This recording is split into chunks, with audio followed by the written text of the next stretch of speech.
విజయవాడలో తీవ్రవాద కార్యకలాపాలకి శ్రీకారం చుట్టినటువంటి ఉదంతంలో దొరికిన ముగ్గురుతో బిగిన ఈ దేశమంతా జరుగుతున్నటువంటి వ్యవహారాల్లో బెనెక్స్ గ్రూప్ అన్నటువంటిది ఇన్స్టాగ్రామ్లో ఏర్పాటు చేసినటువంటి వాళ్ళు వాళ్ళ ప్రధాన ఉద్దేశం దేశంలో ఖిలాఫత్ స్థాపన.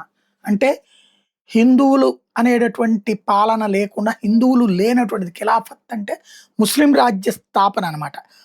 అలాగే ఫిదాయిస్ దాడులు అంటే ప్రజల్ని ఉన్నట్టుండి చంపేస్తుంటారనమాట. ఇప్పుడు గనక ఆఫ్రికన్ దేశాల్లో నైజీరియా లాంటి చోట్లన ముందు అనౌన్స్ చేస్తారు, మీ ఊర్లో ఉన్న వాళ్ళందరూ మేము 10వ తారీఖు వస్తున్నాం, ఆ లోపు మొత్తం మతం మారిపోవాలి, మీరందరూ కల్మా చదవాలి, లేదంటే మిమ్మల్ని చంపేస్తామని.